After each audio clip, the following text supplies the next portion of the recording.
हाँ बेटा, तरंग प्रकाशिकी अपन पढ़ रहे थे। तरंग प्रकाशिकी अपन ने व्यतिकरण और विवर्तन पढ़ लिया था। अब अपन तो ध्रुवण आया था ना बेटा। ध्रुवण में देखो बेटा क्या होता है, प्रकाश को अपन ने याद है तरंग और कण दोनों की तरह माना था। आइंस्टीन ने बताया था कण की तरह भी व्यवहार करता है, लेकिन अभी अपन तरंग प्रकाशिकी में प्रकाश को तरंग मान रहे हैं। अब तरंग में मैंने बताया था तुम्हारे को विद्युत चुंबकीय तरंग होती है। ये बेटा ये विद्युत चुंबकीय तरंग, जैसे पेपर में ई वाइब्रेट कर रहा है विद्युत क्षेत्र, है ना, और तरंग यूं जा रही है, तो याद है तरंग के संचरण की दिशा v के बराबर ई क्रॉस, ये सब आप विद्युत चुंबकीय EMW एक चैप्टर है उसमें पढ़ोगे। हालांकि मेरे को जितनी जरूरत है उतना मैं बता देता हूं। ई क्रॉस बी बराबर v की दिशा होती है। दिशा की बात है, सिर्फ मान में संबंध ये नहीं होता है, ठीक है। तो मैं यहां से बोल दूं अगर ये ई यूं है और येलो कलर से बी बनाऊं मैं, ये देख ये बी इस प्रकार से लंबवत होगा। क्लियर है क्या ये? तो इस प्रकार से ये विद्युत, ये चुंबकीय क्षेत्र, ये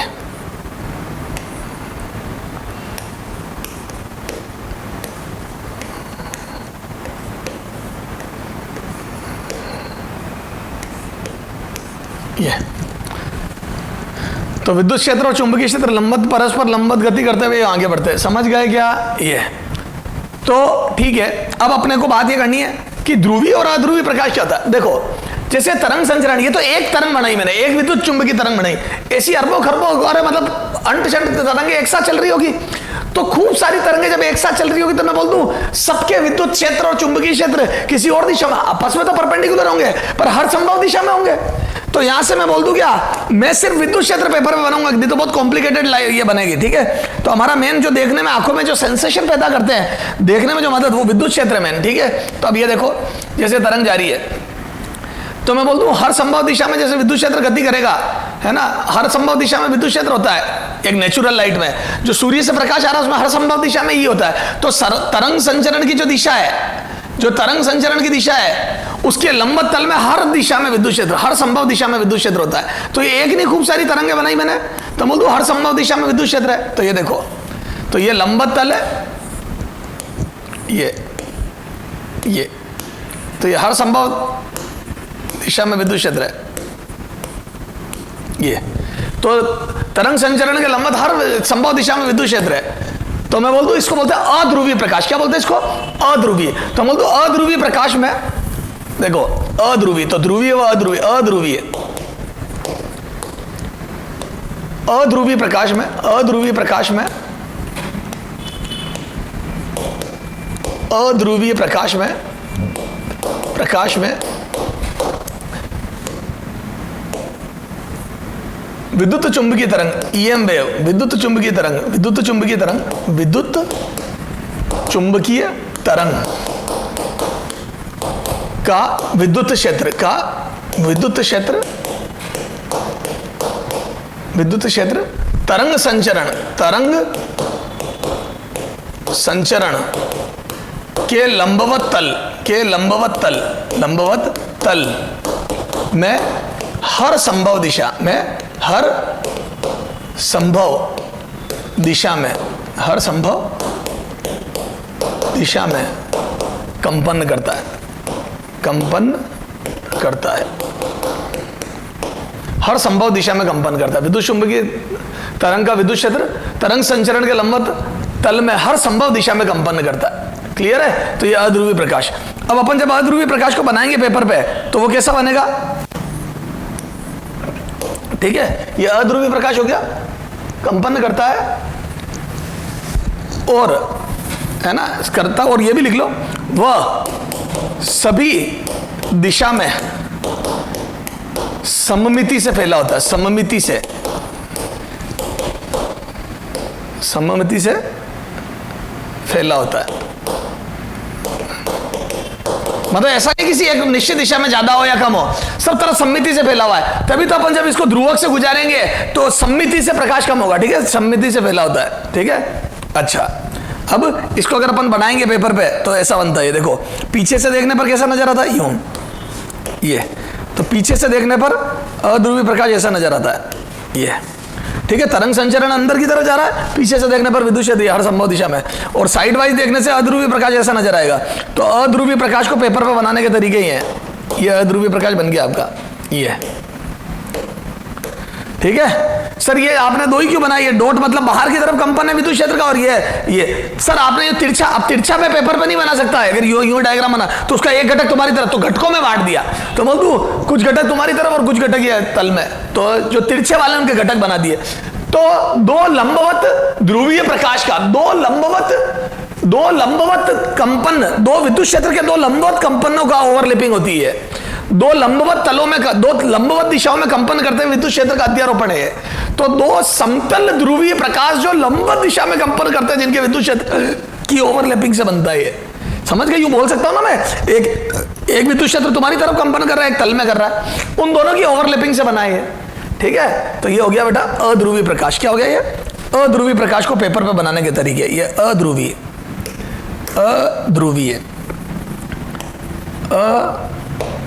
प्रकाश को बनाने के तरीके। ठीक है, अब आ जाओ ध्रुवीय। तो ध्रुवीय प्रकाश क्या होता है बेटा? ध्रुवीय प्रकाश जब विद्युत चुंबकीय तरंग का विद्युत क्षेत्र का ई वेक्टर तरंग संचरण के लंबवत, तरंग संचरण के लंबवत तल में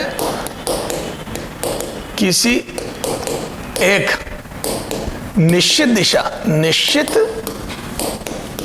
दिशा तल में किसी एक निश्चित दिशा में कंपन करे। जब विद्युत चुंबकीय तरंग का ई वेक्टर तरंग संचरण के लंबवत तल में किसी एक निश्चित दिशा में कंपन करे तो उसे ध्रुवीय प्रकाश कहते हैं। ठीक है, एक निश्चित दिशा में। ठीक है, इस प्रकार इस अध्रुवीय से ध्रुवीय प्रकाश प्राप्त करने की प्रक्रिया को, भाई प्रक्रिया, अब ऐसे को नेचुरल लाइट तो सामान्य प्रकाश तो अध्रुवीय होता है, प्राप्त करने की प्रक्रिया तो ये तो बनाना पड़ेंगे, प्रक्रिया को ध्रुवण, क्या बोलते हैं? ध्रुवण। ठीक है, इसको ध्रुवीय प्रकाश कहते हैं और इस प्रक्रिया को ध्रुवण कहते हैं। ठीक है, वह ऐसा करने वाले कारक, जो भी ऐसा करता है कारक को ध्रुवक कहते हैं। समझ गए? ऐसा करने वाले कारक या ऑब्जेक्ट को ध्रुवक कहते हैं। ठीक है, जैसे टर्म्युलाइन क्रिस्टल, टर्मिलाइन क्रिस्टल है ना, टर्मिनल क्रिस्टल या टर्मिलाइन क्रिस्टल है ना, क्या नाम है? टर्मुलाइन क्रिस्टल एक ध्रुवक होता है। समझ गए? तो इसको ध्रुवक कहते हैं। समझ गए? तो अध्रुवीय प्रकाश से ध्रुवीय प्रकाश जब पेपर प्राप्त करेंगे तो विद्युत चुंबकीय तरंग का ई वेक्टर तरंग संचरण के लंबवत तल में एक निश्चित दिशा में कंपन करता है। सारे है ना, देख जैसे एक चित्र बनाते हैं इसका, तो अध्रुवीय प्रकाश को पेपर पे बनाने का तरीका बताता हूं। जैसे ये है, इसमें देखो सारे ये विद्युत क्षेत्र बनाते, मैंने कहा ना तेरे को। तो ये देखो तल में तरंग संचरण की दिशा के लंबवत तल में, अरे ये तो मैंने लंबवत तल में इसी दिशा में कंपन कर रहे हैं सारे और आगे बढ़ रहे हैं। ये तो आगे बढ़ रहे हैं, ये तो इस दिशा में, इधर है ही नहीं बिल्कुल भी, इस दिशा में कंपन कर रहे हैं। तो बोलूं ये तरंग यूं कंपन करती हुई आगे बढ़ रही है। यार इस बात को तेरे को यूं समझाता हूं, सुनो मेरी बात को, अध्रुवीय प्रकाश को समझाता हूं। जैसे वो वहां पे रस्सियां बांध दी, यहाँ पे एक खूंटा लगा दिया और यहां से 100 रस्सियां खींची मैंने, कितनी? 100 रस्सियां, मान लो 100 तरंगे, 100 रस्सियां। मैंने उस रस्सी को यूं हिलाया, यूं। तो बोल दो मेरी तरंग यूं कंपन कर रही है। मेरे दोस्त ने यूं हिलाया इस रस्सी को यूं, तो मैं बोल दूं उसकी तरंग यूं कंपन कर रही है। तो मेरी तरंग यूं कंपन कर रही है, मेरे दोस्त की तरंग यूं कंपन करती है। मेरे एक दोस्त ने यूं तिरछा हिला दिया रस्सी को यूं, तो उसकी तरंग यूं कंपन कर रही है। किसी ने यूं हिला दिया तो उसकी तरंग यूं कंपन कर रही है। हर संभव दिशाओं में कंपन हो रहे हैं। तो तू जहां से देख रहा है वहां से कभी तरंग यूं, कभी तरंग यूं। ये देखिए बना रहा हूं, मेरी तरंग यूं कंपन कर रही है, यूं। मेरे दोस्त की तरंग यूं, किसी और दोस्त की यूं, किसी की यूं, तो बोल दो हर संभव दिशा में कंपन हो रहे हैं। तो मैं बोल दूं तरंग संचरण यूं है, तरंग संचरण यूं है और कंपन हर संभव दिशा में हो रहा है, यह ध्रुवीय प्रकाश हो गया। अभी बनाया था ना पीछे। सर फिर ध्रुवीय क्या होता है? मैंने रस्सी हिलाई यूं तो मेरी कंपन नहीं हो रहा है, मेरे सारे दोस्तों ने रस्सी हुई हिला दी, तो मैं बोल दूं सबके सबके कंपन नहीं हो रहा है, तो सारी की सारी तरंगें इस दिशा में कंपन कर रही है, 100 की 100 तरंगें, तो ये हो गया अध्रुवीय ध्रुवीय प्रकाश। तो सारे विद्युत क्षेत्र एक समान तल में, ये देखो एक निश्चित दिशा में कंपन कर रहे हैं, तो तरंग संचलन के लंबवत इस दिशा में कंपन कर रहे हैं, तो ये है। तो मैं बोल दूं इसका जो कंपन तल है ये, तो कंपन तल अभी बाद में बताऊं, चलो। अच्छा इसमें ये, और ये भी ध्रुवीय प्रकाश है, क्यों? क्योंकि ये तुम्हारी तरफ कंपन कर रहे, देखो पर दिशा तो एक ही है ना, इस बार तल में कंपन नहीं कर रही है ये विद्युत क्षेत्र। तो ध्रुवीय प्रकाश बनाने के दोनों तरीके हैं, तो ये मैं बोल दूं ध्रुवीय प्रकाश। तो साइड वाइज ये बना है ध्रुवीय प्रकाश, ये ध्रुवीय प्रकाश। और सुनना, तो ध्रुवीय प्रकाश में क्या होता है? विद्युत क्षेत्र एक निश्चित दिशा में कंपन करते हैं, किसके? तरंग संचरण के लंबवत तल में। ये तरंग संचरण, ये लंबवत तल, ये देखो ये तरंग संचरण है, ये तुम्हारी तरफ तरंग तुम्हारी तरफ आ रही है, ये लंबवत तल है। अब इसमें विद्युत क्षेत्र ये कंपन कर रहा है, ये देखिए ये तरंग संचरण है, ये विद्युत क्षेत्र कंपन कर रहा है, तो ये दिखेगा तेरे को, ये है ना, इधर वगैरह कुछ नहीं, सिर्फ ये। तो ये पहले चित्र में तो ये वाला, अरे बोलो, और दूसरे चित्र में ये वाला तुम्हारी तरफ आ रहा है, क्लियर है क्या? तो ये तो तरंग संचरण के लंबवत तल में एक निश्चित दिशा में विद्युत क्षेत्र कंपन करे, और उसमें हर संभव दिशा में कंपन करते हैं। अध्रुवीय में हर संभव दिशा में कंपन करते हैं, इसमें देख हर संभव दिशा में, ये पीछे से देखने पे ऐसा दिखेगा, अभी बताया था ना मैंने ये, और इसमें एक तुम्हारी तरफ और ये साइड वाइज देखने से ऐसा दिखेगा। चलो आ जाओ ये। अब देखो इसमें और इसमें अंतर क्या है? तो बोल इसमें कंपन तल विद्युत क्षेत्र का जो कंपन करने का तल है वो क्या है? कंपन तल बोर्ड। क्या है? बोर्ड या पेपर लिख दो, तुम्हारी कॉपी में लिखोगे तुम तो पेपर, तो पेपर में कंपन कर रहे हैं, ठीक है। यहां पे कंपन तल क्या है? लंबवत, पेपर के लंबवत। कंपन तल क्या है? कंपन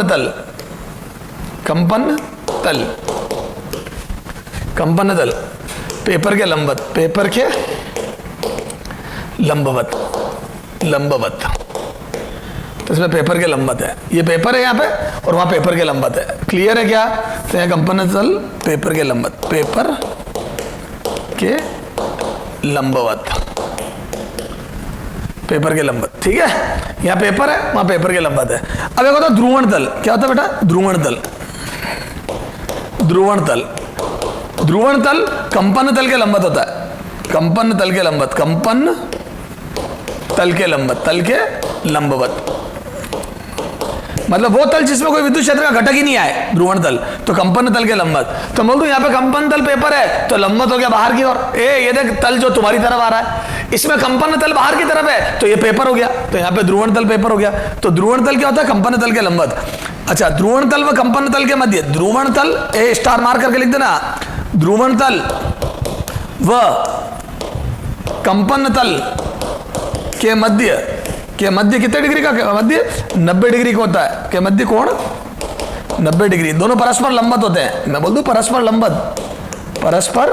लंबवत। ये क्वेश्चन पूछा हुआ बेटा 1 नंबर का बोर्ड में 1 नंबर का क्वेश्चन पूछा हुआ है, और कंपटीशन में भी यूं का यूं आ सकता है, कभी भी ध्यान रखना, लंबवत।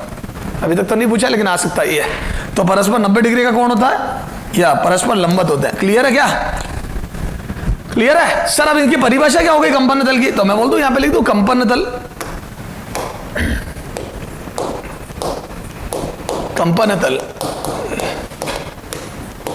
वह तल जिसमें ध्रुवीय प्रकाश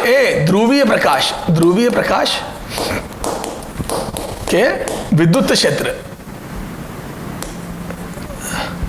वह तल जिसमें ध्रुवीय प्रकाश के विद्युत क्षेत्र कंपन करे को कंपन तल कहते हैं। समझ में आ गई क्या? तो ध्रुवीय प्रकाश है ना, ध्रुवीय वो कंपन करे तो कंपन तल कहते हैं। जैसे अब देख कंपन तल अगर मैं बनाऊं पेपर पे, तो ये देखिए, देख थोड़ा सा समझाने की कोशिश करूं। कंपन तल ये ठीक है, चित्र देख के थोड़ा सा बना देते हैं अपन।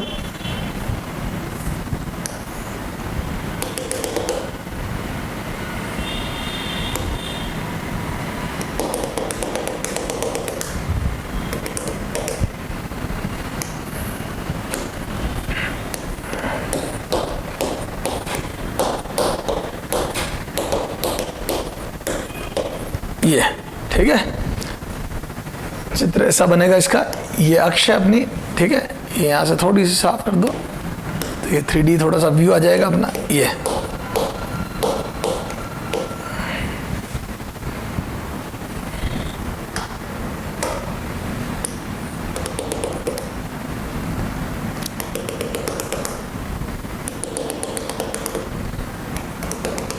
थोड़ा सा व्यू आ रहा होगा आपको 3D में।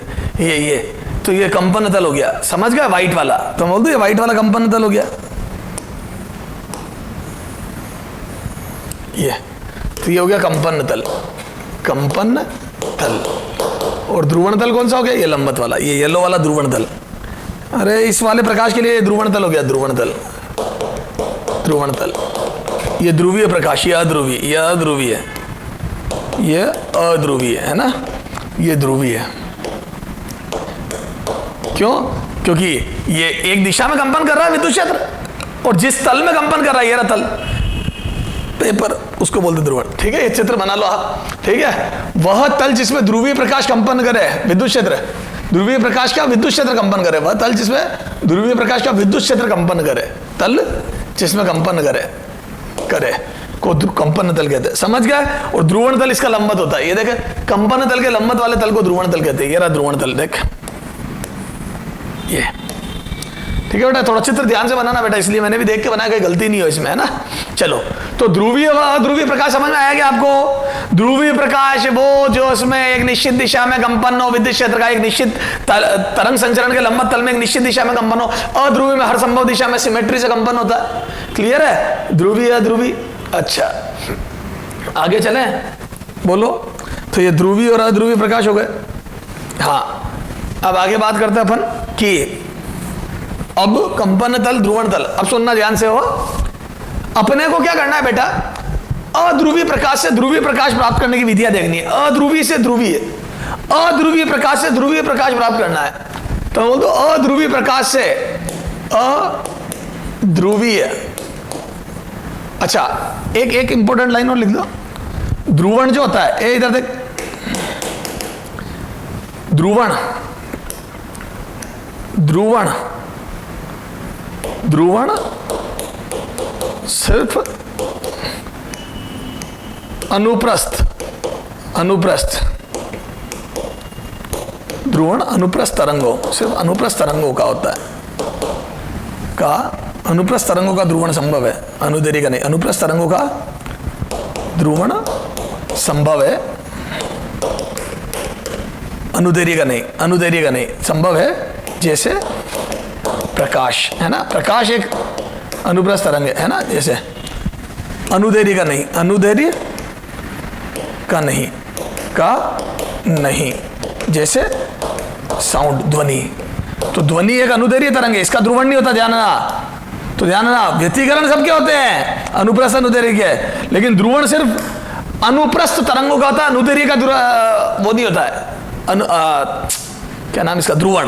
क्यों? क्योंकि अनुदैर्घ्य तरंग है, अक्ष के अनुदिश गति करती है, तो वो तो निकल जाएगी ध्रुवक में से। समझ गए? अभी आगे और पढ़ेंगे जब समझ में आएगी। तो ध्यान रखना, सिर्फ अनुप्रस्थ तरंगों का ही ध्रुवण संभव है। इससे तो ध्रुवण से मैं लाइट और साउंड में अंतर पैदा कर सकता हूं। अनुप्रस्थ अनुदैर्घ्य तरंगों को अलग अलग पृथक करने का तरीका यही है, या पृथक से पहचानने का तरीका यही है। अब देखो, अध्रुवीय प्रकाश से ध्रुवीय प्रकाश प्राप्त करने की विधियां आ जाओ। अध्रुवीय से, अध्रुवीय प्रकाश से ध्रुवीय प्रकाश प्राप्त करने की विधियां, करने की विधियां। अब खूब सारी विधियां, अपन 3 मेन बढ़ेंगे अपने। ठीक है, पहला, ठीक है, अध्रुवीय प्रकाश है पहला, प्रकीर्णन द्वारा, प्रकीर्णन द्वारा, प्रकीर्णन द्वारा। सर ये क्या होता है प्रकीर्णन?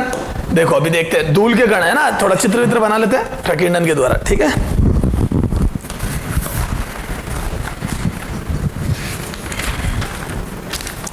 ठीक है, देखो इसमें क्या होता है बेटा, ये धूल के कण, क्या हो गए ये धूल के कण, धूल के कण, ठीक है। अब आपको पता है जब जैसे प्रकाश आए, ये नेचुरल प्रकाश है ना, नेचुरल लाइट, सूर्य से आने वाली किरण, ये अध्रुवीय प्रकाश होता है। सूर्य से आने वाला प्रकाश तो अध्रुवीय है, हर संभव दिशा में ही कंपन करता है। तो ये सूर्य से आने वाला प्रकाश तो अध्रुवीय है, ये तो ये अध्रुवीय प्रकाश है, अध्रुवीय ये तो ये नेचुरल लाइट है ना, सन से आने वाला है नेचुरल प्रकाश, अध्रुवीय। अब क्या होगा बेटा, कुछ तो सीधा चला जाएगा, कुछ धूल के कणों से टकरा टकरा के, जो जिनका प्रकीर्णन नहीं होगा वो सीधे चले जाएंगे, कुछ लंबवत जाएंगे और कुछ भिन्न भिन्न दिशाओं में जाएंगे। देखो जो सीधा प्रकाश चला गया वो अध्रुवीय रह गया, ऐसा प्रायोगिक है, इसमें कोई रॉकेट साइंस नहीं है, सब प्रायोगिक है। जो सीधा चला गया वो अध्रुवीय रह गया। तो बोल दूं जो प्रकाश सीधा चला गया वो अध्रुवीय, जो सीधा गमन कर गया, सीधा गमन कर रहेगा, जो सीधा निकल गया वो अध्रुवीय, वो अध्रुवीय रह गया, क्योंकि उसका कुछ हुआ ही नहीं अध्रुवीय। जो समझ लो ये एब्जॉर्ब ही नहीं हुआ, ये अवशोषित ही नहीं हुआ। प्रकीर्णन क्या होता है, किसी धूल के कण द्वारा प्रकाश को अवशोषित करके पुनः उत्सर्जित करना, समझ गए, बोलते ना पर फैल जाता है, टकरा के फैलना। तो ये जो लंबवत तल में निकल गए वो ध्रुवीय हो गए, ये लंबवत तल वाले ये ध्रुवीय हो गए। ये देख, किसी का कंपन तल बोर्ड में आ गया, किसी का कंपन तल लंबवत आ गया, अरे अलग अलग कंपन तल आ गए, ये ध्रुवीय। तो लंबवत तल में जो 90 डिग्री पे निकले, जो 90 डिग्री कोण पर निकले वो ध्रुवीय है सब, ये 90 डिग्री वाले ये ध्रुवीय प्रकाश, ध्रुवीय, ये भी ध्रुवीय, ठीक है। तो लंबवत तल में है ना, तरंग संचरण के लंबवत दिशा में, लंबवत दिशा वाले प्रकाश, लंबवत दिशा वाले, लंबवत किसके, तरंग संचरण के लंबवत, समझ लेना, लंबवत दिशा वाले, लंबवत तरंग संचरण के लंबवत तल में, या अगले उसमें लिख लेंगे ये ध्रुवीय। और जो तिरछे गए उसको अभी मैं डिटेल में लिख दूंगा, जो तिरछे गए वो आंशिक ध्रुवीय है। क्या हो गया वो, आंशिक ध्रुवीय, यहाँ पे, ठीक है, आंशिक ध्रुवीय। ए बेटा ये डॉट लगाना मत भूलना रे सर कैसी बातें करते हो आप, आंशिक ध्रुवीय, ठीक है बेटा। अंग्रेजी में बोलते हैं पार्शियली पोलराइज्ड, आंशिक ध्रुवीय प्रकाश, ठीक है। अब इसके बिंदु लिखते हैं, देखो जब प्रकाश का धूल के कणों से टकराकर प्रकीर्णन होता है, प्रकीर्णन होता है, तो पहला जो प्रकाश सीधा गुजर जाता है वो अध्रुवीय ही होता है, अध्रुवीय रहता है। ये सब प्रायोगिक रूप से हो, इसका कोई वो नियम का। अच्छा, ये डिटेक्टर से देखा अपन ने संसूचक से, जो तरंग संचरण की दिशा के, जो प्रकीर्णन के पश्चात तरंग संचरण के लंबवत तल में गति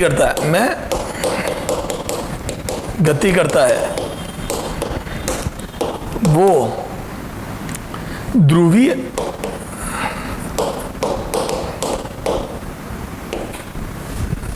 हो जाता है, ध्रुवीय होता है, कर देना, ध्रुवीय होता है। वह जो किसी कोण थीटा, किसी अन्य कोण, अन्य दिशा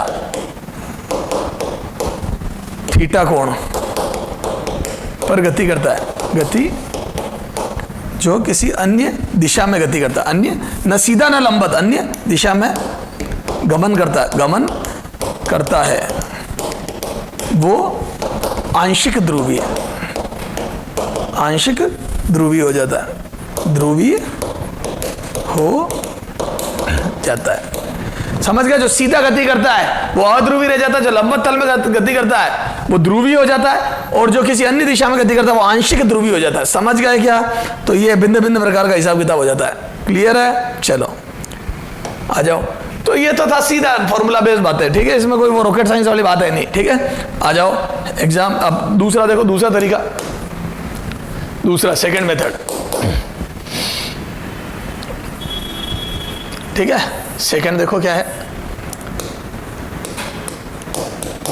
मेलस का नियम, ठीक है। मेलस का नियम, मेलस का नियम क्या है? इसमें ध्रुवक द्वारा प्रकाश को ध्रुवी किया जाता है ना। अब देखो ध्रुवक में क्या होता है, टर्मोलाइन क्रिस्टल, मैंने बताया ना आपको। जैसे बेटा इसमें क्या होता है कि जैसे मान लो एक टर्मोलाइन क्रिस्टल लिया मैंने, है ना, जिसकी पारगमन अक्ष ये, तो जैसे ये क्रिस्टल, अब इसमें से क्या होता है बेटा, मैं इसको तरह एक एग्जांपल देके समझाऊंगा। जैसे इसमें ये अध्रुवीय प्रकाश है ना, आपने अध्रुवीय प्रकाश डाला, ये देखो ये, तो जब इससे प्रकाश पार होगा तो मैं बोल दूं ये अक्ष, ये पास एक्सिस बोलते हैं इसको, है ना, पारगमन अक्ष।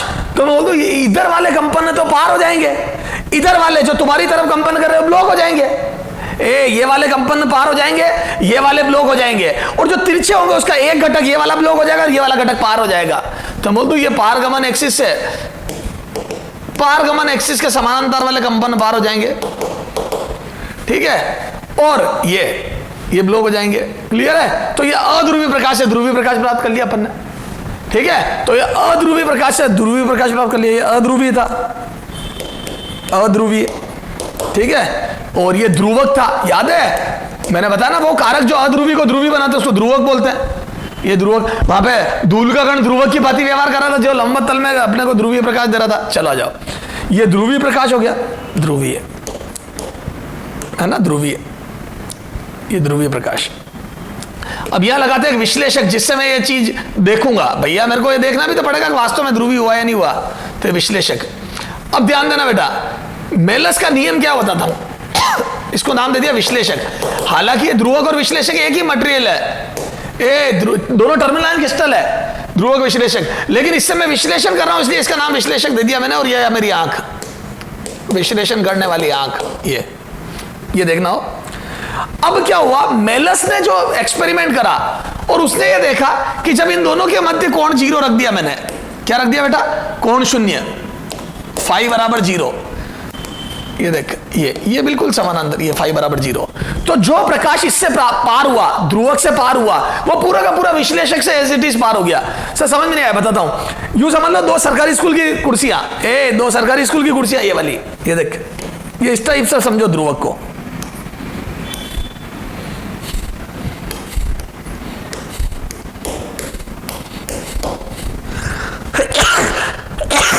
सॉरी, ये देखो, ये इस प्रकार की सरकारी स्कूल की कुर्सियां, ये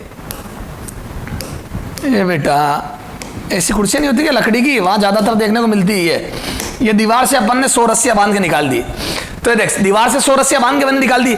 अब अगर मैं यूं कंपन करूं, मेरा दोस्त यूं कंपन करे, तो कुछ कंपन यूं हो रहे, कुछ कंपन यूं लंबत तल पे, तो मैं बोल दूं ये वाले कंपन तो बाहर पार हो जाएंगे और ये वाले ब्लॉक हो जाएंगे, यू वाले तो रुक जाएंगे और ये वाले पार हो जाएंगे, ये देख इसमें से गुजर जाएंगे, और जो इसमें से गुजरेंगे, अगर दोनों के मध्य कोण 0 है तो वो इसमें से भी गुजर जाएंगे।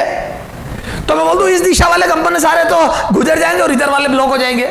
तो मैं बोल दूं ये वाले तल वाले कंपन गुजर गए, क्योंकि इसकी पास एक्सिस ये तक ये यूं रखा है, इसकी पास एक्सिस ये, तो तल वाले कंपन तो गुजर गए और लंबवत वाले, तल के लंबवत वाले सब ब्लॉक हो गए। ये देख यहां से डॉट गायब होगा, ये देख ये वाले सब गायब होगा, ये देख ये वाले, ये डॉट, ये ध्यान से देख, ये गहरे, ये गायब है इसमें। तो बोल दूं ये ध्रुवीय प्रकाश हो गया। अरे बोल, तो सरकारी, अच्छा अब दोनों के मध्य कोण 0 है, ध्रुवक व विश्लेषक दोनों समानांतर है। अरे बोलो ध्रुवीय प्रकाश, ये ध्रुवीय प्रकाश है, दोनों के मध्य कोण 0 है, तो बोल दूं जो तीव्रता ये होगी वो पूरी की पूरी मुझे मिलेगी। अरे बोल, ये तो मैं बोल दूं जब फाई बराबर 0 है तो तीव्रता आई बराबर आई अधिकतम मैक्सिमम मिलेगी। अरे ये आई इसको बोल रहा हूं मैं, बोलो, ये इसको आई नॉट बोलते हैं, ये आई नॉट, ये जो आपतित प्रकाश की तीव्रता जो नेचुरल लाइट, और ये आई। ठीक है, चलो ठीक है ना, तो ये आई। अब देखो, अगर मैं इसको लंबत कर दूं, ये कुर्सी है, लंबत कर दूं, एक कुर्सी यूं और दूसरी को लंबत कर दूं यूं, तो बोल दूं जो इससे पार हुआ वो इससे ब्लॉक हो जाएगा, वो यहां ब्लॉक हो जाएगा, आगे कुछ नहीं जाएगा। तो बोल दूं दोनों के मध्य कोण 90 डिग्री करने पर, अरे भाई बराबर 90 डिग्री करने पर, इन दोनों के मध्य कोण 90 डिग्री करने पर मैं बोल दूं ये लंबत हो जाएंगे, इसको बोलते हैं क्रॉस, एक दूसरे के क्रॉस हो जाएंगे। तो जो इससे पार होगा वो इससे ब्लॉक हो जाएगा, तो बोल दूं आई शून्य हो जाएगा। यार एक बात बताओ, 0 डिग्री पर अधिकतम दो वस्तुओं के मध्य कोण 0 डिग्री पर अधिकतम कोई चीज प्राप्त होती है और 90 पर शून्य प्राप्त होती है। ऐसा कोस में होता है 0 पर अधिकतम और 90 पर शून्य, साइन में तो 0 पे 0 और 90 पे अधिकतम होती है। तो बोल दूं ये कोस का नेचर है। तो उसने एक्सपेरिमेंट करे और उसने देखा कि ये जो ध्रुवक व विश्लेषक के मध्य कोण है उसके साथ पार होने वाली तीव्रता बदलती है, ध्रुवक से पार होने वाली तीव्रता बदलती है मेरे लाल। तो मैं बोल दूं क्या, ये देखो, तो इन दोनों के मध्य कोण ये फाई होने पर ये, तो जैसे ये तीव्रता I1 है, ये I1 है और ये I2 है, ये I2 पार होने वाली, ये I2। तो जो मेलस का नियम है, मेलस के अनुसार, मेलस के अनुसार है ना, उसने प्रयोग करा और उसने एक नियम दिया के अनुसार विश्लेषक से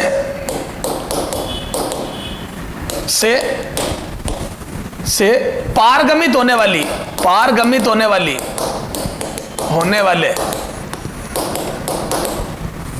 प्रकाश की तीव्रता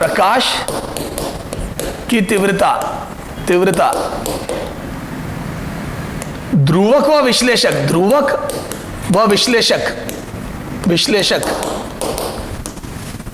के मध्य कोण की कोज्या, यानी की कोज्या मतलब कोस की कोज्या के वर्ग के समानुपाती होती है। देख सुन पहले, मेलस के अनुसार विश्लेषक से पारगमित होने वाले प्रकाश की तीव्रता ध्रुवक व विश्लेषक के मध्य कोण फाई की कोज्या, कोण फाई की कोज्या के वर्ग के समानुपाती होती है। समझ गए? विश्लेषक से पार होने वाली ये I2। तो यहां से मैं बोल दूं क्या, वो जो कह रहा है I2, ध्यान ना, मैंने I1 I2 क्यों लिखा भी बताऊंगा। I2 समानुपाती कोस स्क्वायर फाई, ये अरे I2 बराबर I2 समानुपाती कोस स्क्वायर फाई। देख I2 ये पारगमित, बेटा कई बार बच्चा क्या इसको I लिख देता है और NCERT में लिखा है I समानुपाती को I बराबर I समानुपाती कोस स्क्वायर फाई, बिल्कुल सही लिखा है, पार होने वाली, और वहां लिख दिया I बराबर I नोट। अब बच्चा I नोट क्या होता है, उसने NCERT में I नोट इसको बोला है, पर ज्यादातर हमारे को एग्जाम में जो क्वेश्चन में देता है वो I नोट इसको देता है। तो बच्चा क्या सीधा सूत्र रटता है और बर्बाद हो जाता है। बताता हूं, तो अपन यूं लिखेंगे और यहां से लिख दो I2 बराबर I1 कोस स्क्वायर फाई। ये मेलस का नियम है, वेरी वेरी इंपॉर्टेंट बेटा, मैंने थोड़ा सा अलग तरीके से लिखा है NCERT से। जहां I1, यहां लिख दूं, जहां I1 एक समानुपातिक नियतांक है, जहां I1 एक समानुपातिक नियतांक है जो विश्लेषक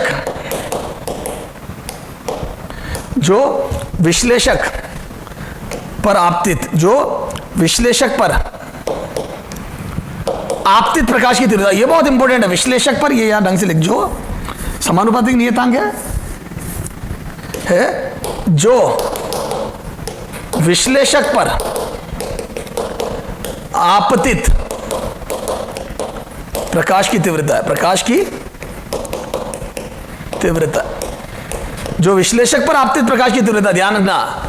तो ये जो है ना, ये I1, ये विश्लेषक पर आपतित प्रकाश की तीव्रता, वेरी वेरी इंपॉर्टेंट, ध्यान रखना, वेरी वेरी इंपॉर्टेंट, खूब गलतियां करता है बच्चा एग्जाम में, ध्यान रखना। ये I1 विश्लेषक पर आपतित, और ये तो जो रिलेशन है वो विश्लेषक से पार और विश्लेषक पर गिरने वाली तीव्रताओं में, इन दो में संबंध है, ये I1 और I2 इनमें संबंध है। I2 बराबर I1 कोस स्क्वायर फाई, I2 बराबर I1 कोस स्क्वायर फाई, ध्यान रखना, cos square phi, cos square phi, ये तो गिरने वाली और पार ये क्लियर है। अब एक बात बता तू मेरे को, सुनना ध्यान से रे, इधर देखो, इधर देख, ये तेरी तरफ ध्रुवीय प्रकाश आ रहा, यूं सब कंपन है, ये ध्रुवक है और इसकी पास एक्सिस ही है, ये पारगमित एक्सिस, पारगमन एक्सिस ही है। तो बोल दूं ये वाले प्रकाश सब पार हो जाएंगे और ये वाले सब ब्लॉक हो जाएंगे, और ये विश्लेषक है। तो ध्रुवक में से जो पार हुआ विश्लेषक और ध्रुवक को समानांतर रख दिया, तो बोल दूं जो ध्रुवक से पार हुआ वो विश्लेषक से भी पार होकर तेरे तक पहुंचेगा। ये देखो, अब देखना, ये हो गया। अब मैं इसको घुमाऊं और घुमाते घुमाते लंबत कर दूं, तो बोल दूं जब तू देखेगा तो शुरू में तीव्रता अधिकतम होगी, जब दोनों समानांतर है तो तीव्रता अधिकतम होगी, और जैसे जैसे इसको घुमाएंगे तो बोल दूं घुमाते घुमाते तीव्रता घटेगी। क्यों? क्योंकि इनके मध्य कोण बढ़ेगा, तो कोस में जैसे जैसे कोण बढ़ता है कोस फाई का मान घटता है, और जैसे ही लंबत होंगे तो बोल दूं जो इससे पार हो रहा है वो इससे ब्लॉक हो जाएगा और तीव्रता शून्य हो जाएगी। तो जब मैं I2 का वक्र बनाऊंगा, इधर देख, इधर देखो, है ना, जब विश्लेषक के कोण ये फाई, विश्लेषक व ध्रुवक के मध्य कोण को चेंज करूंगा तो ये I2 तीव्रता जो होगी, क्या मैं बोल दूं I1 से स्टार्ट होगी, जब फाई 0 होगा, 0 डिग्री पे I1 के बराबर होगी, I1 I2 बराबर I1, जितनी ध्रुवक से पार होगी वही विश्लेषक से पार हो जाएगी, बोलो। तो यहां से I2 बराबर I1 हो जाएगा, ये यहां से, और फिर घटते घटते घटते घटते मैं बोल दूं 90 डिग्री पे 0 ही हो जाएगी। जब दोनों लंबवत हो जाएंगे ध्रुवक व विश्लेषक, तो बोल दूं जो ध्रुवक से पार हुआ सब लोग हो जाएगा। तेरी आंखों में तुझे देख कैमरे, ए बच्चे दिखेगा ही नहीं तेरे को कुछ, तो बोल दूं ये जी शून्य हो जाएगी।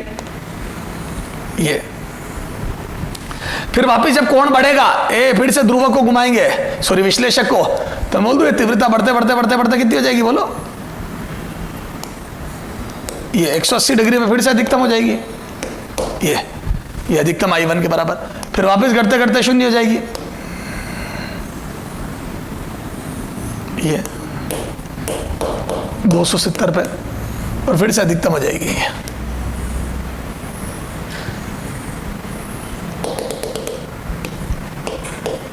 360। तो मैं बोलता हूं एक चक्कर में 2 बार अधिकतम हुई, ऐसा 3 बार हुई नहीं, ये 2 बार, क्योंकि ये तो अगले में चला जाएगा चक्कर, फिर अगला चालू हो गया ना यहां से, तो अगले का पहला पॉइंट गिनूंगा इसको मैं। अरे यार 0 अगर इधर गिना है तो इधर 90, हाँ, तो 2 बार अधिकतम 2 बार। तो बोल दूं विश्लेषक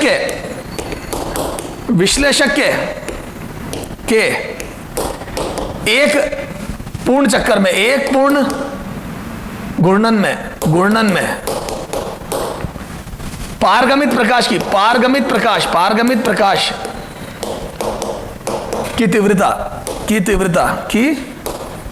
तीव्रता 2 बार अधिकतम वह 2 बार शून्य होती है, 2 बार शून्य, बिल्कुल शून्य हो जाएगी, बार शून्य होगी। एक चक्कर में 2 बार अधिकतम और 2 बार शून्य होगी, ध्यान रखना, यही है 1 2, तो 2 बार अधिकतम और 2 बार शून्य होगी एक चक्कर में। क्लियर है क्या? ये कोशिश कर भाई, ठीक है ना। ये तो 2 बार अधिकतम और 2 बार शून्य होगी।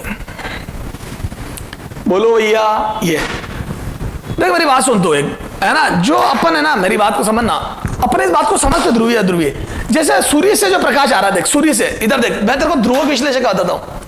जैसे ये सूर्य से, ये ट्यूबलाइट, किसी सूर्य से प्रकाश, नेचुरल लाइट आ रही है, अब इस ध्रुवक से मैं देख रहा हूं, अब इस ध्रुवक को मैं घुमाऊंगा, बता तीव्रता में क्या फर्क पड़ेगा? तो मैं तो जब यूं रखूंगा तो ये वाले पास एक्सिस ही है, तो सारे ये वाले घटक पार हो जाएंगे, और याद है हर दिशा में सम्मित होती है, तो ये वाले सब पार हो जाएंगे, ये वाले सारे ब्लॉक हो जाएंगे, जो तिरछे होंगे उनका घटक पार हो जाएगा।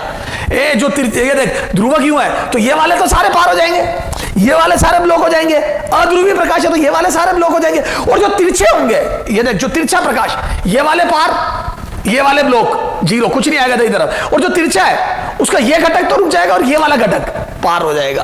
तो बोल दूं एक घटक जो पास एक्सिस की तरफ होगा वो पार होगा। अब देख यहां से नेचुरल अध्रुवीय प्रकाश आ रहा है, अध्रुवीय प्रकाश आ रहा है उधर से, हमने ध्रुवक को यूं रख के यूं घुमाया, तो मैं बोल दूं जब यूं होगा तो ये वाले घटक पार होंगे, यूं होगा तो ये वाले पार हो जाएंगे।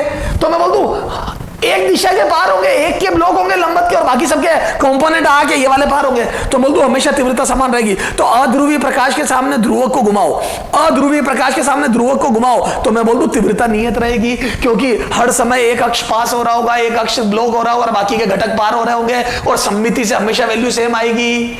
तो जब जब अध्रुवीय प्रकाश के सामने ध्रुवक को रखा जाता है तो आधी तीव्रता पार होती है। ये देख हमेशा I1, देख इसमें भी देख ले, इस डायग्राम में हमेशा ही अगर I0 है अध्रुवीय प्रकाश की तीव्रता तो I1 I0/2 होगी। I1 बराबर कितनी होगी बेटा?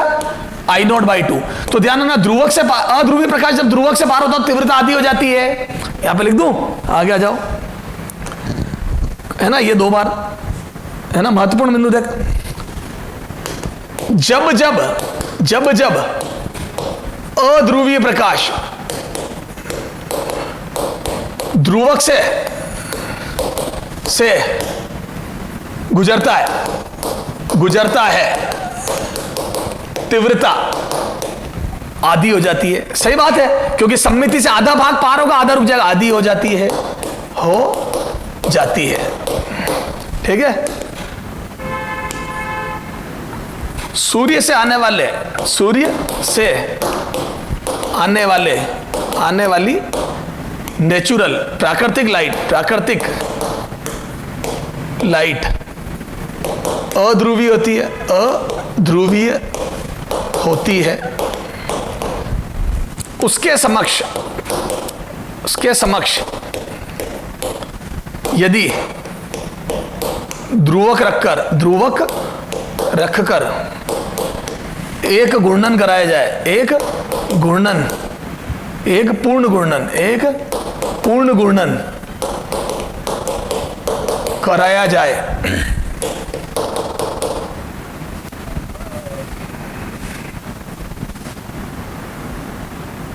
I0 तीव्रता की, I0 तीव्रता ले लो, I0 तीव्रता है ना, एक पूर्ण घूर्णन कराया जाए तो तीव्रता, तो पारगमित तीव्रता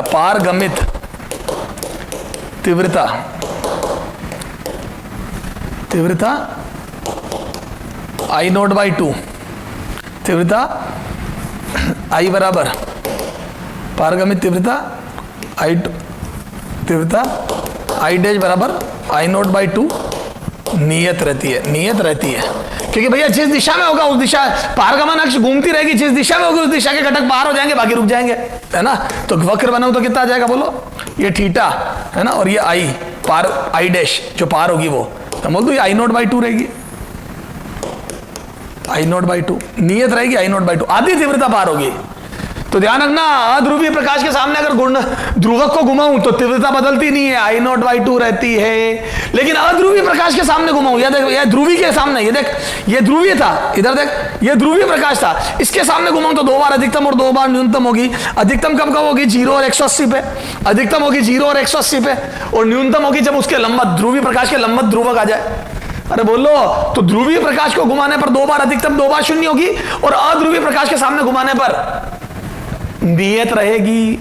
सर मेलस के नियम पर क्वेश्चन आ जाओ बेटा, बड़े बेहतरीन क्वेश्चन बनते हैं मेलस के नियम पे, आ जाओ, न्यूमेरिकल, ठीक है। एग्जाम्पल 1, पहला न्यूमेरिकल बेटा ध्रुवण पे, ठीक है। यदि I0 तीव्रता का अध्रुवीय प्रकाश, I0 तीव्रता का अध्रुवीय प्रकाश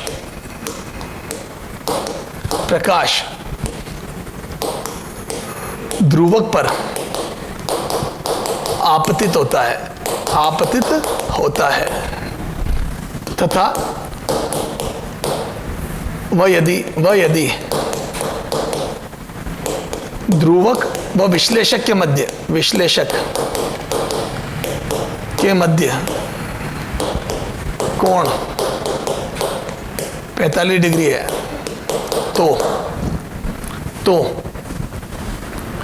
तो विश्लेषक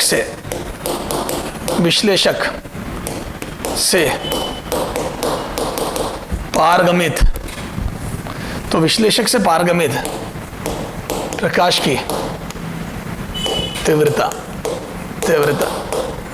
याद करो, ठीक है बेटा। A I naught, B I naught by two, C I naught by 2√2, D I naught by 4। ठीक है, ये 4 ऑप्शन है। अब बेटा देख, मैं तो आपको हमेशा राय दूंगा, आप हमेशा इसका चित्र बनाओ, है ना, नहीं तो गलती कर देता बच्चा। सॉल्यूशन थोड़ा शुरू में ध्यान देने के लिए, ये हो गया आपका ध्रुवक, ये हो गया अध्रुवीय प्रकाश। याद है मैंने कहा था बच्चा गलती करता है एक, ये देख अध्रुवीय प्रकाश। ठीक है, बच्चे सीधे क्या करते हैं बताता हूं, इधर देख, छोड़ पहले, आई डैश बराबर आई नॉट कोस स्क्वायर फाई, बिल्कुल सही बात है, मेलस का नियम, ये किताबों में लिखा होता है सूत्र, कोई दिक्कत नहीं है, आई नॉट। लेकिन वो क्या समझते नहीं है आई नॉट किताब ने किसको बोला है, वो दमादम ये सूत्र लिखा होता है, ये लगाते हैं और उनका आंसर आता है आई नॉट बाई 2। बेटा कई बच्चों को मैंने देखा आई नॉट बाई 2, बहुत ज्यादा बच्चे, ठीक है, गलत है। सर क्यों गलत है? क्योंकि उन्होंने समझा ही नहीं किताब ने आई नॉट किसको बोला, इसीलिए मैं इस बात से बचने के लिए मैंने I1 I2 लिखे। अब आपको ध्यान है, मैंने I1 किसको बोला था, विश्लेषक पर गिरने वाली तीव्रता, I2 किसको बोला था, पार होने वाली तीव्रता। ये किस बात पर निर्भर करती है, ध्रुवक व विश्लेषक। जिसने इस ध्रुव जो I1 प्रकाश जिसने बनाया है, कौन था वो, ध्रुवक, जिसने पारगमन करा, याद है, पास एक्सिस। तो ध्रुवक ने जो प्रकाश बनाया है I1, वो प्रकाश विश्लेषक से कितना पार होगा, यह निर्भर करता है ध्रुवक व विश्लेषक के मध्य कोण पर। किस पर निर्भर करता है, ध्रुवक व विश्लेषक। तो मैंने लिखा था I2 बराबर I1 कोस स्क्वायर फाई। उसमें देख मैंने किसको क्या बताया था, देख पहले एक बार और ध्यान से देख थ्योरी को, ये देख, ये बेटा ऐसे तो थ्योरी क्लियर होती है जब हमारा कोई क्वेश्चन लेते हैं। ये कोण है 45 डिग्री, ये फाई बराबर 45 डिग्री, कितना है फाई, 45 डिग्री। ये यहां से ये आई नोट, ठीक है। अब मैं बोल दूं ये वाली प्रकाश प्राप्त होगी, पार होगी, ये तो मैं बोल दूं ये वाली प्रकाश प्राप्त। अब ये आई नोट बाई 2, ये I1 मैंने इसको बोला था कि जो ध्रुवक से पार होगा वो प्रकाश आधा, याद है मैंने कहा था जब जब अध्रुवी प्रकाश ध्रुवक से पार होगा तीव्रता आधी रह जाएगी, एक दिशा वाली तीव्रता बच जाएगी, बाकी कट जाएगी, ये आई नोट बाई 2। अब इनके मध्य कोण 45 है, तो यहां से पार होने वाली तीव्रता बोलो कितनी हो जाएगी, तो यहां से बोल दूं मैं ये आंख कितनी देखेगी, तो ये I2 बराबर, अब मेलस का नियम लगाओ, I1 कोस स्क्वायर फाई, तो ये आ जाएगा बेटा आई नोट बाई 2। ये ध्यान है ना, ये I1 ये गिरने वाली तीव्रता, ये आई नोट बाई 2 है का कोस स्क्वायर। अब समझ में आया, आई नोट ये है, आई नोट बाई 2। अब किताब ने इसको आई नोट बोला और अपने को एग्जाम में इसको आई नोट दिया जाता है, तो ध्यान रखना, इसको I1 बोल, इसको I2 बोल, तो पार होने वाली तीव्रता गिरने वाली का कोस स्क्वायर 45, तो यहां से आ जाएगा बेटा आई नोट बाई 2 और ये 1/√2 का स्क्वायर, तो ये आ जाएगा आई नोट बाई 4। ध्यान रखना 25% तीव्रता ही पार होगी जो प्रकाश गिरा था उसका, तो उत्तर हो जाएगा आई नोट बाई 4। बहुत ही अच्छा क्वेश्चन बेटा, ये ध्यान रखो, आई नोट क्या है, I1 क्या है, I2 क्या है, तो विश्लेषक पर गिरने वाली और पार होने वाली में रिलेशन होता है, गिरने वाली तीव्रता जो इनिशियल प्रकाश था उसकी आधी है। समझ गए, चलो आ जाओ अगला देखो,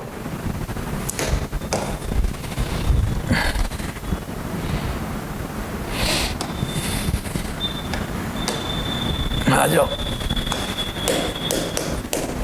और देखो, हाँ इधर देखना हो, यदि दो ध्रुवक एक दूसरे के लंबवत रखें, है ना, cross to each other, cross रखे हैं, क्रॉस रखें, क्रॉस, वह यदि एक तीसरा ध्रुवक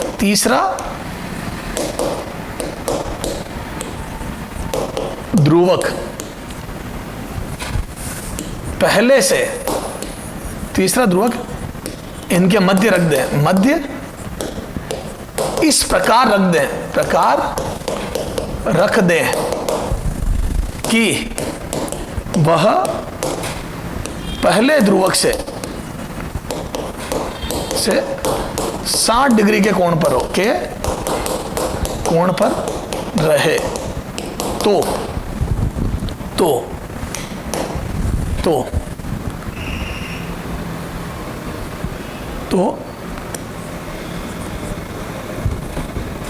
पहले ध्रुवक पर गिरने वाले अध्रुवीय प्रकाश, ध्रुवीय प्रकाश की कितनी प्रतिशत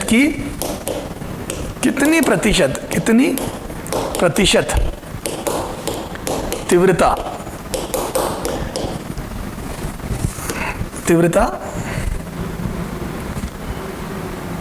अंत में प्राप्त होगी। बड़ा ही बेहतरीन क्वेश्चन है बेटा। कई बच्चे जीरो आंसर दे देते हैं, क्यों? क्योंकि सर पहला और तीसरा लंबवत है, तो सर जो इससे पार होगी वो ब्लॉक। नहीं, बीच में एक और रखने से, अगर मैं बीच में कोई नहीं रखता तो जीरो आती, बीच में एक और रखने से क्या होगा? घटक का घटक हो जाएगा। सर समझ में नहीं आई। देखो, 2 बार तिरछा किया जा सकता है किसी चीज को। ये देख सॉल्यूशन बताता हूं। ये देख बेटा, पहले इसका चित्र बना, ये पहला, इसके 2 चित्र बनाएंगे, साइड में से भी देखेंगे इसको, नहीं तो ये समझ में नहीं आएगा। ये पहला और ये तीसरा, ये क्रॉस,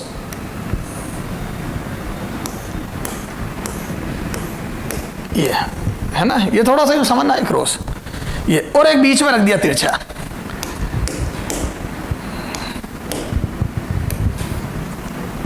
जो पहले से कितना बना रहा है? 60 डिग्री का कोण। ये 60, फाई 60 डिग्री, और ये बनेगा 30 डिग्री, फाई 30 डिग्री। सर कैसे बनेगा 30? इसको समझा रहा हूं मैं। और ये अध्रुवीय प्रकाश है जिसकी तीव्रता आई नोड है ना, ये आई नोड मैं मान रहा हूं, ये अध्रुवीय प्रकाश। तो पहले ध्रुवक पर इसको P1 बोल दिया, इसको P3 बोल दिया, और ये P2, बीच में एक और रख दिया, ठीक है? ये आई नोट, ये आई नोट। अब इसका हिसाब करेंगे अपन, आई नोट, ठीक है? अब देखो, अब समझना हो, इधर देखना हो। अब सुनो, ये देख कैसे, तो यहां से देखूं मैं तो देखना, इधर देखो, साइड में से देखने पे कैसा नजर आएगा? मैं बोल दूं ये P1, ये P1, और ये P3 लास्ट वाला क्रॉस है ना इसके, और बीच में जो P2 रखा वो इससे 60 डिग्री कोण बना रहा है, ये P2। तो बोल दूं ये P1 P3 ये 60 डिग्री कोण है, और ये कितना है? ये 30 डिग्री है क्या?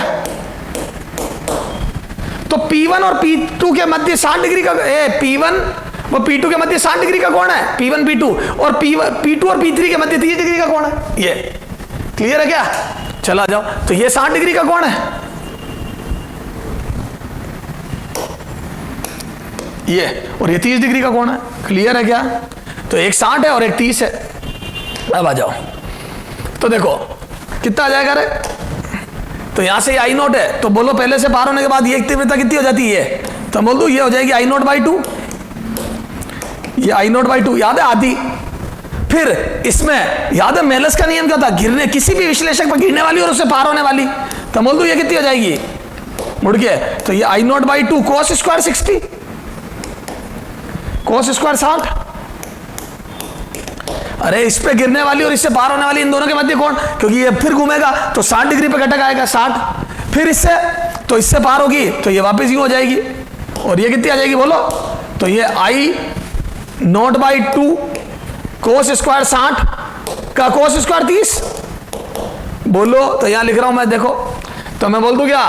पहले आई नोट बाई 2 होगी, पहले P1 से पार होने के बाद, P1 से पार होने के बाद, P1 से पार होने के बाद, फिर P2 से पार होने के बाद होगी I naught by 2 cos square 60 degree, फिर P3 से पार होने के बाद होगी इसका भी I naught by 2 cos square 60 degree का कोस स्क्वायर 30 डिग्री।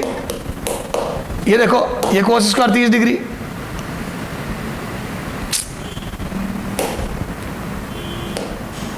ये क्या हो गया? ये कोस स्क्वायर 30 डिग्री, ठीक है? ये क्योंकि इनके बीच कोण 60 डिग्री है, फाई 60, और इनके बीच कोण 30 डिग्री है, फाई 30। ये तो यहां से बोल दू आई बराबर I naught by 2 cos square 60 degree cos square 30 degree. तो कितना आ जाएगा? ये आई नोट बाई 2 1/2 का स्क्वायर, कोस स्क्वायर 60 होता है साइन 30 के बराबर, और ये हो जाएगा √3/2 का स्क्वायर। यहां से कितना आ जाएगा? 1/4 3/4, 4 चौक 16 32, 3 आई नोट बाई 32। ये निकाल लो परसेंटेज, 3 आई नोट बाई 32 का परसेंटेज निकाल लो कितना रहा? ये देखना 4 4 16, 4 4 16 दूनी 32 3, बिल्कुल सही है 3 आई नोट बाई 32। तो परसेंटेज देखो, परसेंटेज बराबर 3 I naught by 32 upon I naught into 100। कितना आ जाएगा? ये देखो लगभग 10% आ जाएगा, 9%। अरे 9% के करीब आ जाएगा, ठीक है, देख लेना 9 पॉइंट समथिंग, अरे 9% के आसपास आ जाएगा, लगभग कर देना रे। कैलकुलेशन कौन करेगा, तू तो मेथड समझ। तो मैं बोल दूं पहला और तीसरा क्रॉस है, बीच में एक और रख दिया तो तीव्रताएं पार होगी, शून्य नहीं होगी। क्लियर है, ये मेलस का नियम। इस मेलस के नियम पे अपन ने क्वेश्चन कर लिए। अब ऐसे 4-4, 5-5 पोलराइड रख देगा, कर लोगे क्या? अब इसमें बड़े ही बेहतरीन बेहतरीन क्वेश्चन बनते बेटा, आप वो प्रैक्टिस करो। मैंने तेरे को एक आइडिया दे दिया कि कैसे तीव्रताओं पर सोचते हैं, ठीक है। अगले टर्न पे अपन का बात करेंगे ब्रीवेस्टर्स का नियम की। एक और नियम बचा है ब्रीवेस्टर नियम, फिर ये खत्म।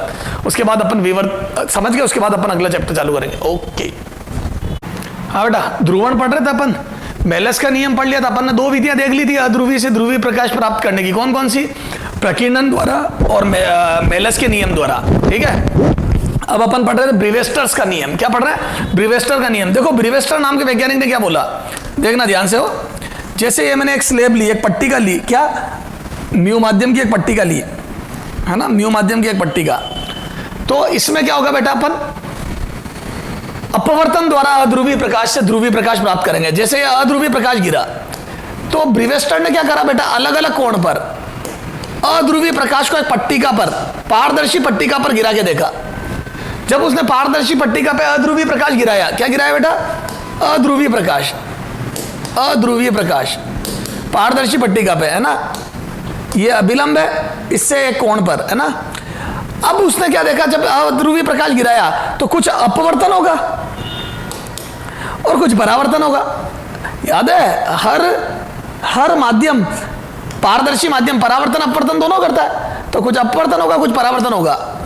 उसने बार बार ये कोण बदल बदल कर देखा कि एक निश्चित कोण, जिसको बोला उसने ध्रुवण, वो क्या बोलते हैं, एंगल ऑफ पोलराइजेशन, ध्रुवक कोण, एक निश्चित कोण ध्रुवण कोण। क्या बोला मैंने? एक निश्चित कोण ध्रुवण कोण, जिस पर अपवर्तित किरण, अपवर्तित किरण व परावर्तित किरण, परावर्तित, अपवर्तित व परावर्तित किरण परस्पर लंबवत होती है। क्या होती है बेटा?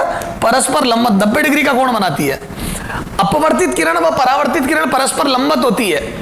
उस कोण को, उस कोण पर जब अपवर्तित व परावर्तित, ऐसा कोण जिस पर अपवर्तित व परावर्तित किरण परस्पर लंबवत होती है ना, उस पर हमें जो परावर्तित प्रकाश है वो ध्रुवीय प्राप्त होता है। क्या प्राप्त होता है?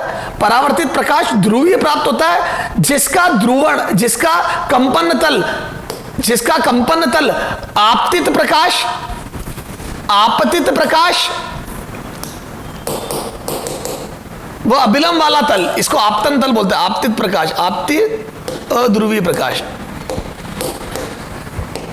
जिसका कंपन तल, जो परावर्तित प्रकाश है वो ध्रुवीय प्राप्त होता है, जिसका कंपन तल आपतन तल के लंबवत होता है। सर आपतन तल क्या है? जिस तल में किरण आपतित हुई है, जैसे अभिलंब वही आपतन, तो ये वाला तल।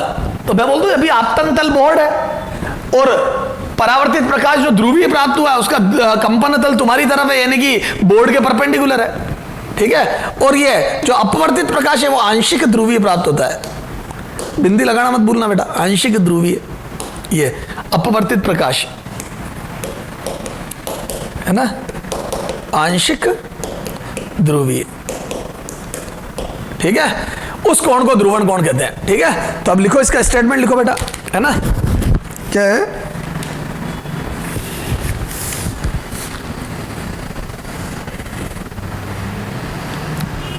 ठीक है, लिखते हैं अब अपन।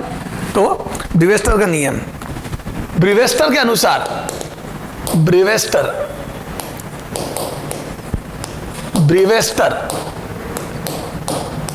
के अनुसार जब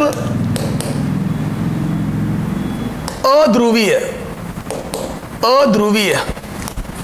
प्रकाश को किसी पारदर्शी पट्टिका, किसी पारदर्शी पट्टिका पर एक निश्चित कोण पर गिराया जाए, पर आपतित किया जाए, आपतित किया जाए तो परावर्तित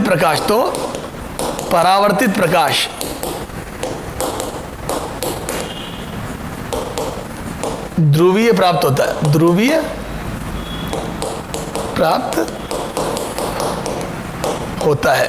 तो परावर्तित प्रकाश ध्रुवीय प्राप्त होता है, तो परावर्तित प्रकाश ध्रुवीय प्राप्त होता है। क्लियर है? ब्रीवेस्टर के अनुसार जब अध्रुवीय प्रकाश को किसी पारदर्शी पट्टिका पर एक निश्चित कोण पर आपतित कराया जाए तो परावर्तित प्रकाश ध्रुवीय प्राप्त होता है, जिसका कंपन तल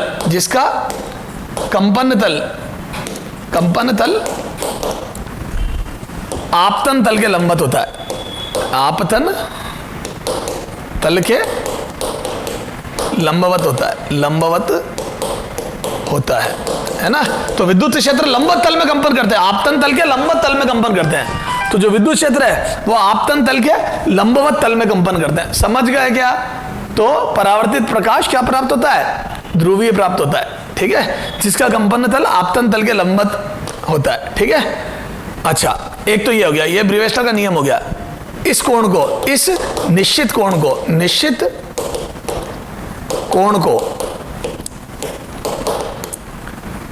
ध्रुवण कोण कहते हैं, ध्रुवण कोण कहते हैं। इस निश्चित कोण को ध्रुवण कोण कहते हैं। ध्यान रखना, जिस कोण पर ऐसा होता है क्या, परावर्तित प्रकाश ध्रुवीय प्राप्त होता है, उसको ध्रुवण कोण कहते हैं। क्लियर है क्या?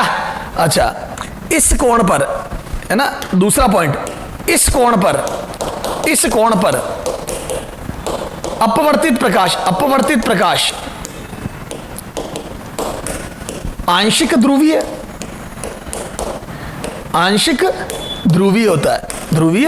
होता है, आंशिक ध्रुवीय प्राप्त होता है, अगर प्राप्त होता है। अगला पॉइंट, इस कोण पर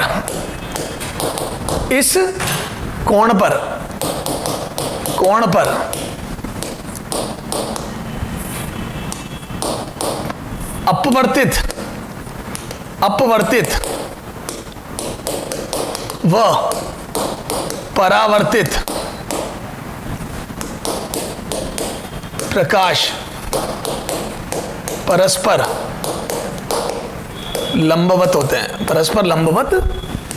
होते हैं, जो अपवर्तित और परावर्तित प्रकाश होते हैं वो परस्पर लंबवत होते हैं। समझ गए? किस कोण पर? जिस पर, वो ध्रुवण कोण पर। समझ गए? अपवर्तित व परावर्तित प्रकाश परस्पर लंबवत होते हैं।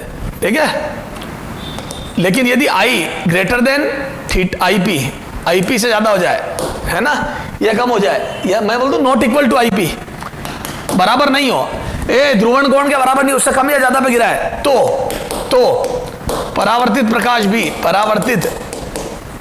भी आंशिक ध्रुवीय प्राप्त होता है, आंशिक ध्रुवीय प्राप्त होता है। ठीक है, तो परावर्तित प्रकाश भी आंशिक ध्रुवीय प्राप्त होता है। क्लियर है क्या? अब देखो, ये जो बात है इससे अपन डेरिवेशन करते हैं बेटा, तो परावर्तित प्रकाश ध्रुवीय, ये सारी बातें समझ में आ गई क्या?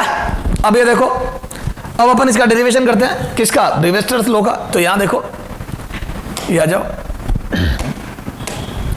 यहां देख, तो बोल दो ये 90 डिग्री है, ये आईपी है, तो मैं बोल दूं ये परावर्तन कोण आर बराबर आईपी हो जाएगा, है ना। आर मत लिख, आईपी लिख दे सीधा, आईपी। तो आपतन कोण और परावर्तन कोण तो बराबर होते ही होते हैं, और ये आर हो गया कोण, ये अपवर्तन कोण। तो बोल दो स्नेल के नियम से, यहां डेरिवेशन कर रहा हूं, इधर देख, मेलस लॉ का, स्नेल के नियम से बोलो 1 sin i p is equal to mu sine r, ये अंदर वाले माध्यम के लिए म्यू साइन आर। और मैं बोल दूं क्या, परावर्तित और ये 90 डिग्री है, तो आर प्लस आई पी बराबर 90 डिग्री है, समीकरण 1। आई पी बराबर 90 डिग्री, तो आर बराबर कितना लिख दूं? आर बराबर 90 माइनस आई पी, समीकरण 1 में रखने पर, एक में रखो, समीकरण 1 में, तो ये कितना आ जाएगा? Sine i p is equal to mu sine 90 minus i p, तो ये आ जाएगा बेटा 10 आई पी बराबर म्यू, 10 आई पी बराबर म्यू। क्लियर है? तो यहां से कितना आ जाएगा? आई पी बराबर 10 इनवर्स म्यू, ये तो आईपी बराबर 10 इनवर्स म्यू, तो 10 आईपी बराबर म्यू या 10 इनवर्स। ये वेरी वेरी इंपॉर्टेंट बेटा, खूब क्वेश्चन आते हैं। सर 1-2 क्वेश्चन कराओ, आ जाओ बेटा, इस पे अब सारे क्वेश्चन कैसे कैसे बनते हैं वो देखते हैं। आएगा देख, बड़े बेहतरीन बेहतरीन क्वेश्चन बनते हैं। आ जाओ, एग्जाम्पल 3 वहां किए थे, एग्जाम्पल 4। यदि प्रकाश की किरण, प्रकाश अध्रुवीय प्रकाश, यदि अध्रुवीय प्रकाश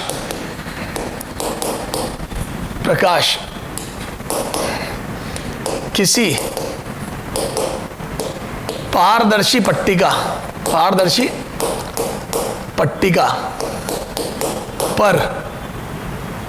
पर 60 डिग्री कोण पर गिराने पर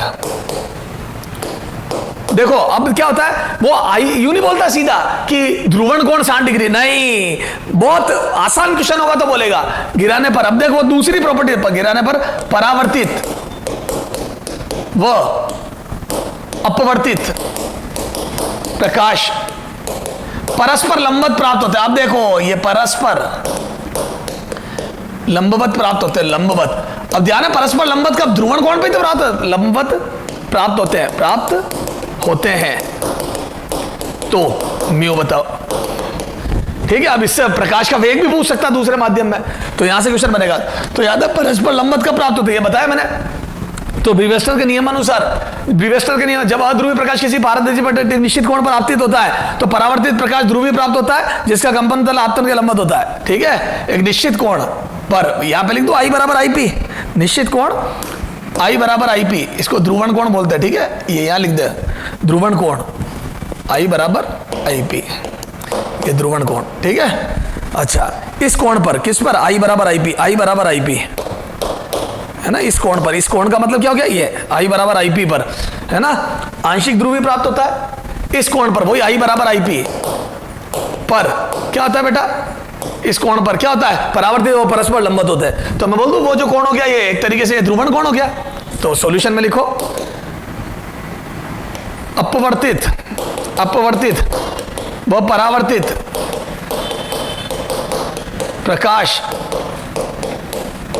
परस्पर लंबवत है, अतः 60 डिग्री ध्रुवण कोण है, ये ध्रुवण कोण की विशेषता है, ध्रुवण कोण। तो यहां से लिख दो tan IP बराबर म्यू, तो यहां से कितना आ जाएगा, tan 60 डिग्री बराबर म्यू, तो यहां से आ जाएगा म्यू बराबर √3। अब अगर कोई प्रकाश का वेग पूछ ले उस माध्यम में तो भी निकाल लूंगा। यहां से कई बार पूछता दूसरे माध्यम में या पारदर्शी माध्यम में प्रकाश का वेग बताओ, तो V बराबर C/μ कर दूंगा। अरे बोलो, यदि वेग पूछता तो C/μ कर देता। आगे आ जाओ और देख इस पे क्वेश्चन कैसा बनता बेटा। एग्जाम्पल 5, यदि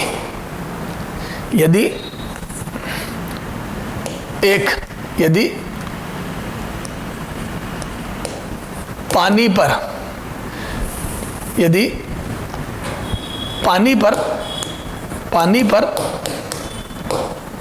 अध्रुवीय प्रकाश कितने आपतन कोण पर आपतित हो कि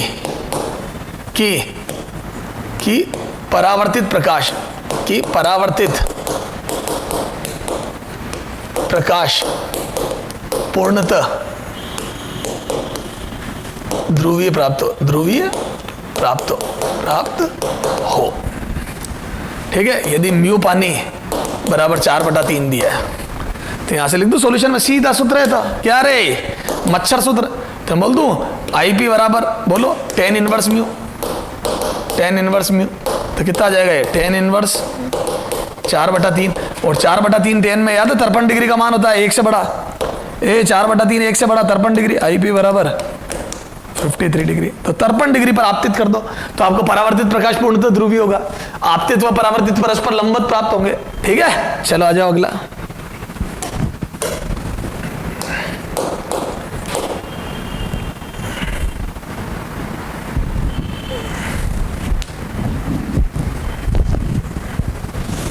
अब देखो,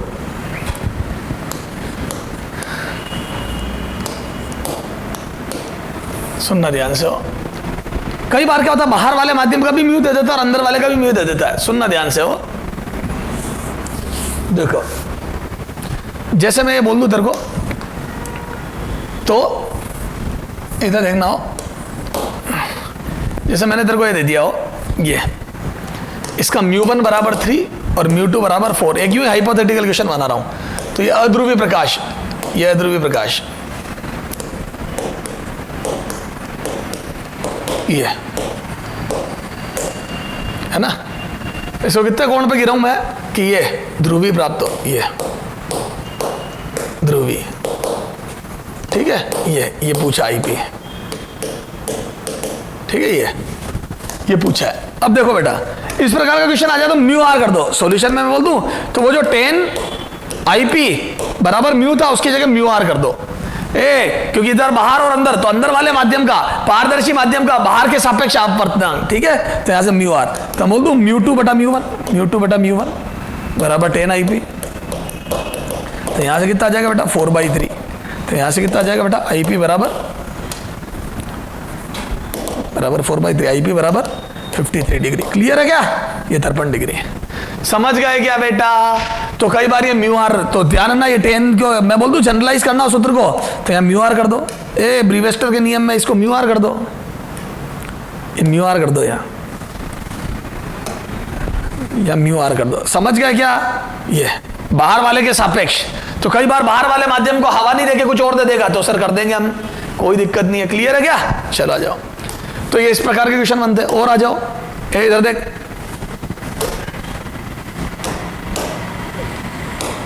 एग्जाम्पल, यदि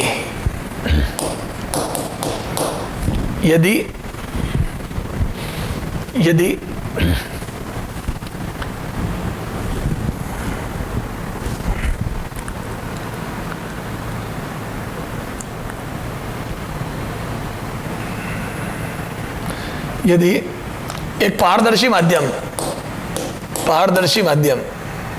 ये करो, यदि एक पारदर्शी माध्यम में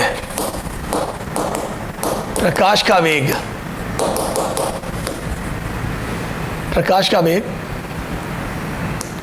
√3 × 10⁸ मीटर प्रति सेकेंड है, तो उसके लिए ध्रुवण कोण का मान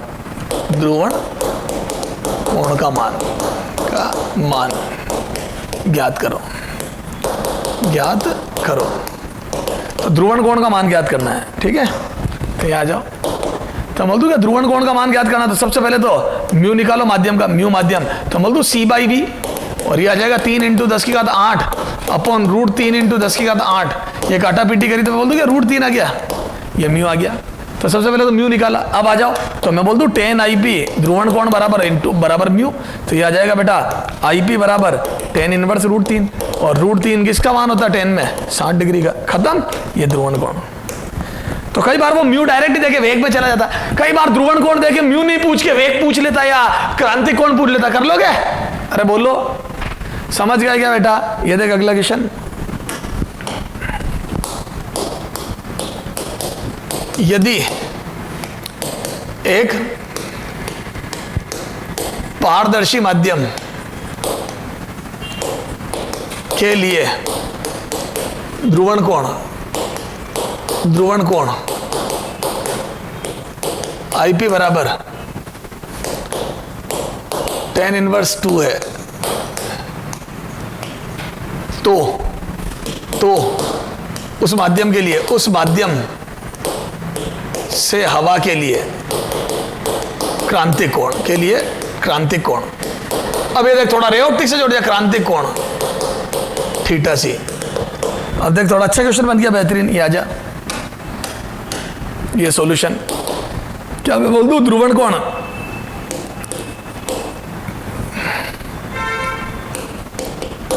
आईपी बराबर 10 इनवर्स म्यू, बोलो। तो यहां से बोल दूं क्या म्यू बराबर 2 आ गया। अब जिस माध्यम का म्यू 2 है, म्यू बराबर 2, और ये हवा है, तो इसके लिए क्रांतिक कोण कितना हो जाएगा बोलो?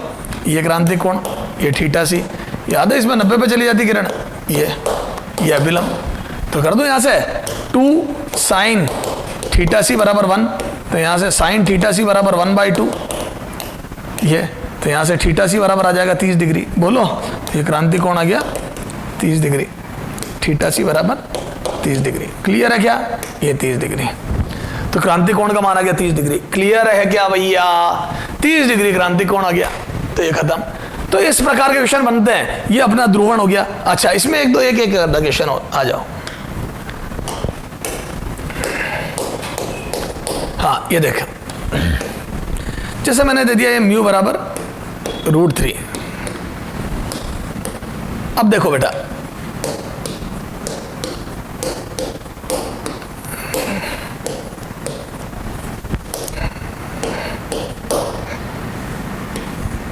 ये यहां पे ध्रुवक लगाए, ये ध्रुवक, ध्यान देना बेटा, बड़ा बेहतरीन क्वेश्चन दे रहा हूं। ध्रुवक है ना,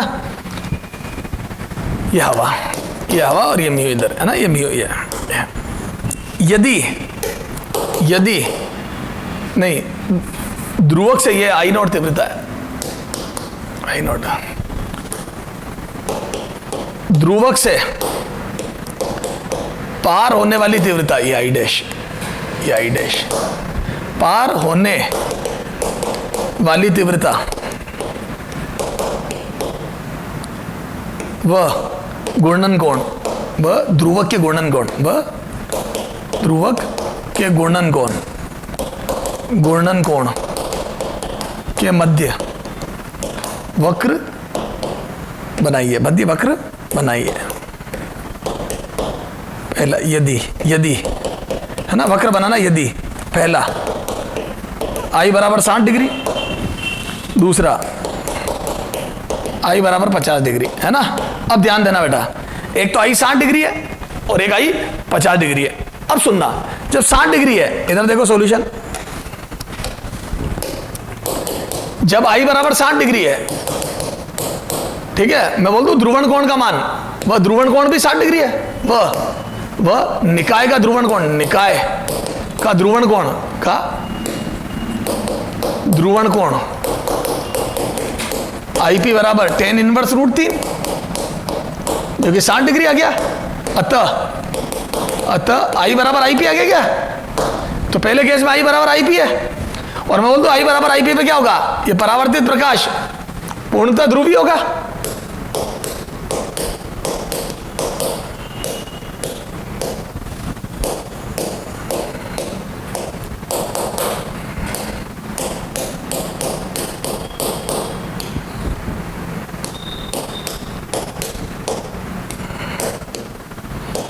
अब एक बात बताओ, ये अगर आई नॉट तीव्रता है तो ये आई नॉट बाई 2 होती जब अगर पूरी की पूरी इससे पार होकर आधी हो जाती, तो मतलब आई नॉट बाई 2 से कम बेटा, क्योंकि कुछ तीव्रता इधर भी तो गई, कुछ ये वाले भाग, ये देखो ये बिंदु वाले भाग इधर भी तो गए, तो मैं बोल दूं आई नॉट बाई 2 से कम होगी। तो अब देखो, जब ध्रुवक को घुमाएंगे तो वक्र कैसा बनेगा बोलो, तो ये आई डैश, या इसको I1 बोल दो, चलो इससे पार होने वाली तीव्रता को I1 बोल दो, ये I1 बोल देते इसको, I1,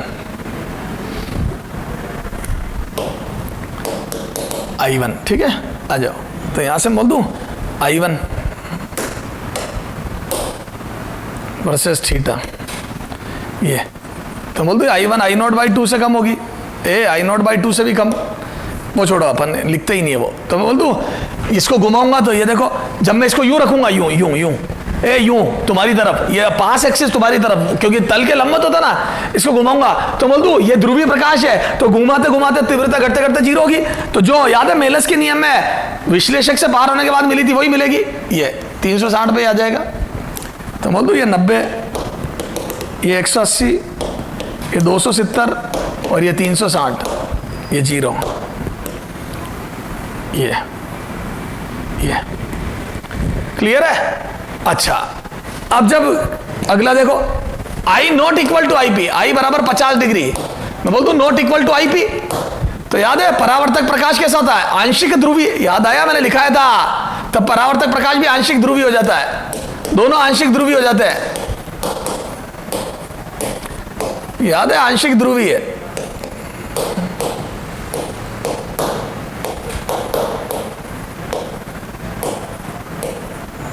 ये वाले घटक ज्यादा होते हैं, आंशिक ध्रुवीय। तो बोल दो इस बार इसको जब विश्लेषक को घुमाएंगे तो तीव्रता शून्य नहीं होगी, क्योंकि तुम्हारी तरफ ज्यादा आएगी। इधर देख, तुम्हारी तरफ तो I2, ये I1 का वक्र कैसा बनेगा? तो ये देखो 0 डिग्री पे, यानी कि तुम्हारी तरफ यू रखने पर, 0 में इसको ले रहा हूं, तुम्हारी तरफ रखने पर तीव्रता कुछ होगी, फिर घटते घटते शून्य नहीं होगी, कुछ आएगी न्यूनतम, तो शून्य नहीं होगी। ये मैक्सिमम से घटते घटते 0 नहीं होगी, शून्य नहीं होगी, ध्यान रखना। तो 90 डिग्री पे 0 नहीं होगी, क्यों? क्योंकि कुछ तुम्हारी तरफ ज्यादा घटक होंगे, घुमाते घुमाते यूं लाऊंगा तो तल में भी कुछ घटक होंगे ना, ये देख तल में भी कुछ घटक होंगे। तो बोल दूं तीव्रता तीव्रता तीव्रता अधिकतम से घटकर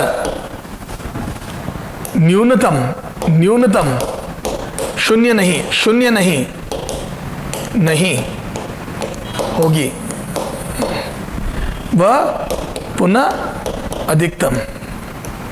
ठीक है, तीव्रता 2 बार अधिकतम, तीव्रता 2 बार अधिकतम से घटकर 2 बार न्यूनतम, 2 बार अधिकतम व 2 बार न्यूनतम कर दो, वह 2 बार